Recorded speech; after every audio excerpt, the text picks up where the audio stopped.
President Trump wants to see anyone who murders a police officer receive the death penalty. The comments were prompted by the shooting of two LA police officers who were ambushed while sitting in their vehicle. Speaking at a major rally in Las Vegas, Nevada, the president has again stepped up his law and order rhetoric. In the Republican Party, we know that police officers are not villains, but the heroes who risk their lives to keep us safe. And they guard, you know, the thing that's incredible, I know so many police, they're so good. One bad apple, and they're on for months. One bad apple, they go on for months. The thousands and tens of thousands of good things, nobody talks about it. These are great people that have done a great job, and we have to support our law enforcement.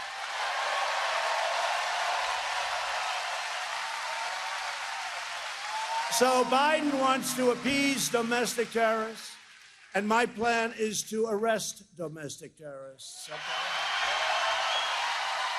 And we also believe that if you murder a police officer, you should receive the death penalty, and that's something that's very important.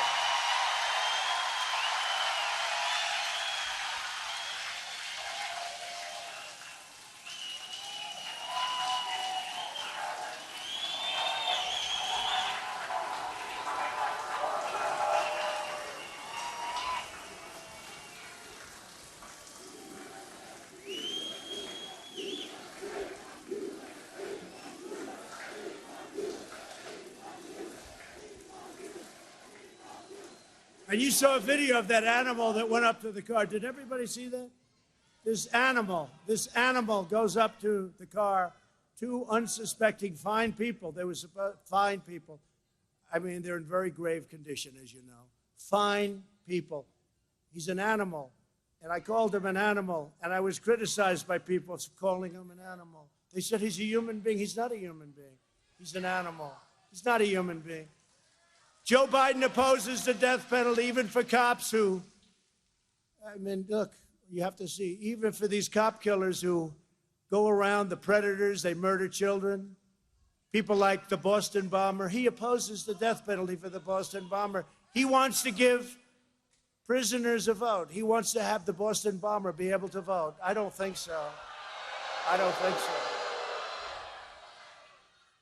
I don't. President Trump has called for a one-year jail term for flag burning at the rally. He made the call after insisting Joe Biden is a puppet of China. I've spent the last 4 years bringing our jobs back to America, securing our borders, rebuilding our military, and standing up to China like no other president has ever done. If Biden wins, China wins. If Biden wins, the mob wins. If Biden wins, the rioters and anarchists and look, you see what's going on. The arsonists and flag burners. How about the flag burning? I would love to have a law. This is so sad what's going on. When I see the American flag burn, I get so angry. I get so angry. I would love to have a law. It has to go through a big process. You burn the flag, you go to jail for 1 year. I would love to see it. I would love to see it. I would love to see it.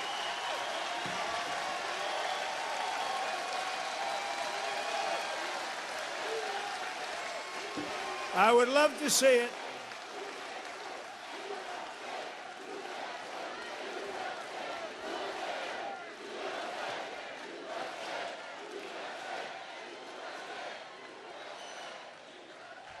If I were a congressman or a senator, I'd be in there with that one. You know, this freedom of speech. That's not freedom of speech. You burn the flag, you should go to jail for 1 year. I really mean that. They'll say, oh, it's horrible. He's against free speech. No, we're not. Let's bring in Simon Jackman for our regular chat. He's the CEO at the US Studies Centre. Simon, President Trump back in his comfort zone there in the rally. Yeah. We're in a time of pandemic, but he's back and campaigning in person. Yeah, exactly. Those were the two words that came to mind as I was watching that video. Kieran, comfort zone, hits it right on the head. He's not talking about COVID. He's not defending himself against calling members of the military suckers and losers and things like that.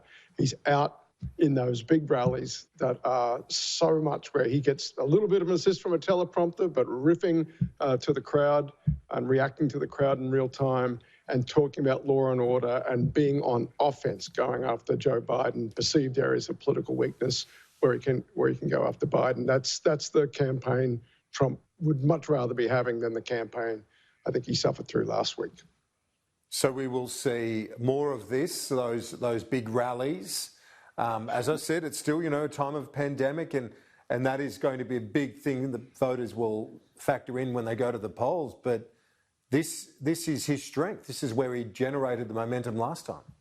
That's right. And again, right, the American system of voluntary voter turnout, it's that energy for the election and for the candidate. And that was a unique thing Trump brought to the 2016 election, particularly through those in-person rallies, was as much a countercultural social movement, performance art. But the events were simple. I went to one last year, in 2016, rather, last cycle.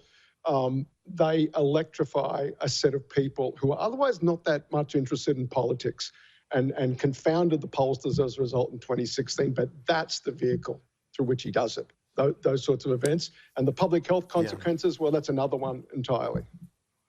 Let's look at this Fox News poll that's come out over the last day or so. Still the lead for Biden, Kamala Harris, but no one would go near to calling this. We've seen it before. I mean, we've seen it before, not just 4 years ago, but on many presidential electoral cycles, Simon. Yeah, look, it's so funny, Kieran. In any other election context, you'd look at a head-to-head presidential poll like the one on screen there, where you've got the first digit is a 5, right, for the poll leader, right, a 5-point national margin, and you'd say, put your drinks down. But two things. One is that 2016 taught us that it's not the national polls, right? Hillary Clinton won the national vote by 2.5 points, but lost the election. So what's going on in the States? And there's a lot of smart people in the US who say, look, Biden could be ahead by 5. That could be a true number. And he could still run up the score like Hillary Clinton did in California and New York and lose swing states by narrow margins to Donald Trump. And we get a rerun of the 2016 result where you've got this mismatch between the national result and what's going on in the swing states. So I don't think, and the other thing is it's 50 days out. And it's Donald Trump we're talking about in the middle of this pandemic. There are so many known unknowns that to look at a national poll and see a 5-point lead in light of all that, to say this one's over, I think we're a long way from this one being over. Yeah, indeed. And the president has confounded right throughout, from the primaries through to, fourth year in the White House. But, in terms of the surprises this time, my colleague Annalise Nielsen's in Minnesota now, so the Republicans trying to flip that state. Yep. The other state that I've read recently that is looking really close on the other side of the spectrum is Texas, which could go to the Democrats, which would be a huge change to history there. Well, Texas is the second largest state in the Electoral College. And the polls there are amazing, Kieran. Biden is polling there. It's almost line ball, the polling. And a lot of people just can't believe that Texas could possibly be that close. Hence this hypothesis, oh, wow, the polls are wrong again, like the state level polls in particular are wrong like they were in 16. But even from a campaigning perspective, there is Trump in Nevada, a state that's gone Democrat the last couple of cycles. How much time and money, though, is he going to have to put back into Texas? Because, I mean, if Texas goes, forget about it, right? It is such a big state. Forget about Florida. Like, if Texas is in play, that is so many electoral college votes. There's no scenario I can imagine where Trump could lose Texas and still win the election. That does not happen. And that is a catastrophe. That is the biggest Republican state in the union. It's the second largest state. But is it realistic, do you think, or is it? At the end of the day, I just can't. I can't see myself on election night looking at a blue Texas. Now, the midterms were amazing. Beto O'Rourke came from nowhere and really took it to Ted Cruz. But the turnout numbers there for the primaries have been through the roof, Kieran. Everybody on both sides of politics there is lit up. Look, it's a state to watch, and the real tell will be the ad buys. How seriously is Biden going to put that state in play? And he's got room to move. He's got a lot of money now, so he can put pressure on Trump, even by making the Trump people think the state's in play. And they're going to have to go spend time and resources there in a state that should be a laydown for them. And that's a tell of just how this cycle is confounding a lot of expectations about what's normal in American politics. And talking about ad buys, what about the intervention again of Michael Bloomberg? Yeah, I know. Well, we've been talking about Florida for weeks, and the $100 million that he's going to put there. If you were thinking of where a strategic investment would be, if you wanted to intervene on behalf of the Democratic campaign, on behalf of the Biden campaign, that's where you'd do it. All right. Texas, I said Texas is the number 2 state. Florida and New York are tied for 3rd in terms of the Electoral College votes at stake. 29 electoral delegates up for grabs in Florida. And boy, oh boy, in a state, in an election where things are very tight elsewhere, and there's just not that many states likely to move, Florida, with its 29 electoral votes, becomes incredibly important. It's an incredibly expensive state to campaign in with the media markets, and it's incredibly diverse. So that's enormously potentially impactful by Malcolm Bloomberg. Of all the places to spend $100 million, that's a pretty strategically important one. And you say diverse Florida, and what I found interesting in reading up on the makeup of that state in terms of its demography, you've got the Hispanic vote, but the assumption is, Hispanic vote, that should favour the Democrats, but the Cuban vote, the Cuban element, are strongly Republican. Yeah, it's country of origin really matters with the Latino vote in the Hispanic vote in Florida, are you first or even second generation Cuban American? That is fiercely anti-communist and still fiercely in the Republican tent.